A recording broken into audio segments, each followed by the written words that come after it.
Bienvenidos a Cachicultura, el podcast donde cada historia tiene un lado oculto que tal vez prefieras no conocer, pero aquí estamos para contártelo igual. Hoy abriremos un libro popular, una historia que sabemos, o al menos creemos hacerlo. ¿Listo para destrozar tu infancia? Vamos a descubrir el verdadero y oscuro origen de los cuentos de hadas. Esto no es Disney. Esto es la historia que escondió bajo capas de azúcar y canciones pegajosas. Imagínalo. Europa del siglo XV. Una noche helada. Una madre reúne a sus hijos junto a la chimenea y les cuenta una historia sobre una niña que se adentró en el bosque y nunca regresó. Esa historia no era para dormir, más bien era para sobrevivir. Antes de que existieran los libros, los cuentos vivían en la voz. Eran una herramienta de transmisión de conocimientos, advertencias y valores.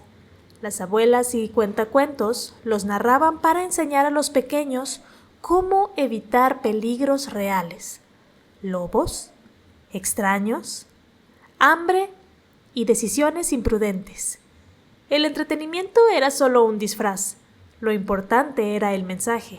Mucho antes de que los cuentos fueran suaves y coloridos, alguien decidió preservarlos por escrito.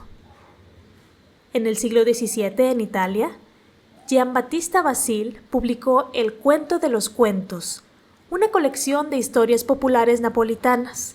Aquí encontramos una de las primeras versiones de La Bella Durmiente, donde el príncipe no despierta a la princesa con un beso, sino con algo mucho más perturbador que veremos adelante. En Francia del siglo XVII, Charles Perrault, miembro de la corte de Luis XIV, llevó los cuentos al papel con un toque aristocrático. Es el autor que definió las versiones de Caperucita Roja, Cenicienta y La Bella Durmiente que más adelante inspirarían a Disney. También fue quien agregó las primeras moralejas claras: no hables con extraños. La paciencia y la bondad serán recompensadas. Para el siglo XIX, en Alemania, los hermanos Grimm buscaron rescatar las tradiciones germanas. Sus primeros cuentos, publicados en 1812, eran crudos y violentos. Los Grimm creían que preservar la cultura popular era una forma de resistencia frente a los cambios sociales y políticos de su tiempo. Aunque luego suavizaron algunas historias, seguían teniendo un trasfondo muy oscuro.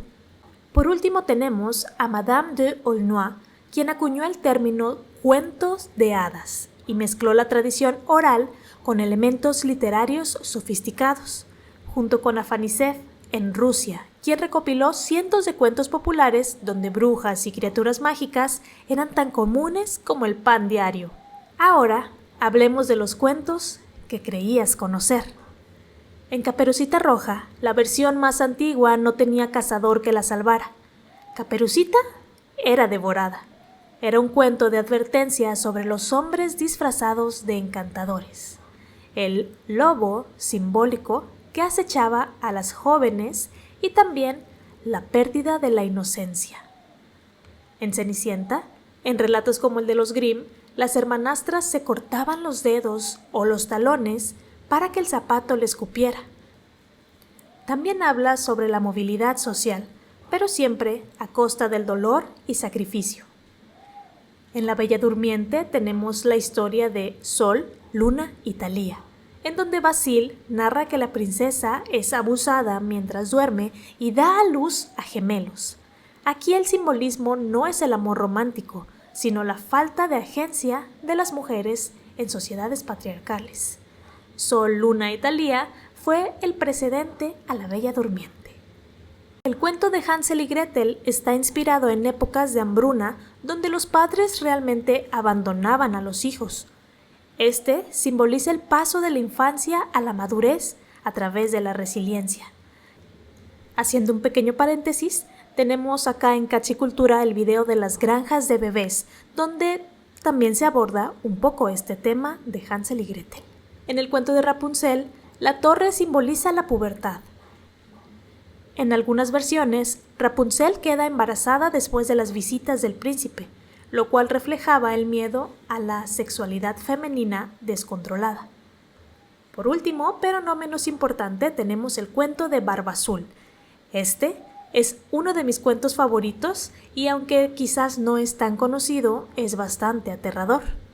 Un hombre rico quien desvive a sus esposas una por una.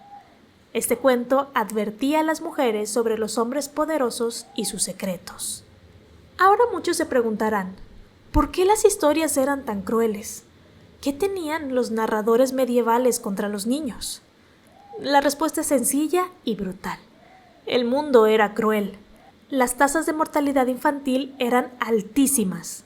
Las guerras, enfermedades y hambrunas eran constantes. Mejor que los niños aprendieran los peligros en historias que en la vida real.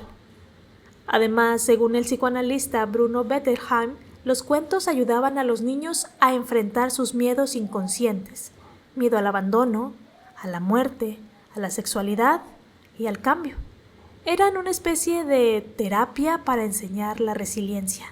En el siglo XX, los cuentos de hadas cambiaron de forma radical. Autores como Hans Christian Andersen ya empezaban a suavizar algunos relatos, aunque mantenían la tragedia como en La pequeña cerillera o La sirenita. Pero el cambio verdadero llegó con Walt Disney. Su visión era reflejar los ideales americanos de esperanza, movilidad social y amor eterno. Los cuentos dejaron de ser advertencias y se convirtieron en celebraciones del triunfo del bien sobre el mal. Los lobos ya no ganaban, los padres no abandonaban a sus hijos y siempre, siempre había un final feliz. Aunque si lo piensas, esa también es una mentira que elegimos contarnos, porque todos necesitamos finales felices. Hoy, los cuentos de hadas siguen evolucionando. Las nuevas generaciones escriben versiones modernas donde las princesas ya no esperan ser rescatadas. Pensamos en Frozen, en Maléfica, Encantada, o incluso las adaptaciones oscuras como Into the Woods o la serie Once Upon a Time. ¿Por qué? Porque los cuentos siempre reflejan la necesidad y valores de su tiempo. Lo hacían en la Edad Media y lo siguen haciendo hoy. Así que la próxima vez que escuches Érase una vez, recuerda que esas palabras no solo abren un mundo de magia, también son un espejo de la sociedad, de sus miedos y de sus esperanzas. ¿Y tú? ¿Qué cuento estás escribiendo con tu vida? Nos escucharemos en el próximo episodio. Sígueme y comparte este viaje si te gustó. Cuéntame, ¿qué cuento de tu infancia tiene ahora un nuevo significado? Soy Dana Tobón y esto fue Cachicultura.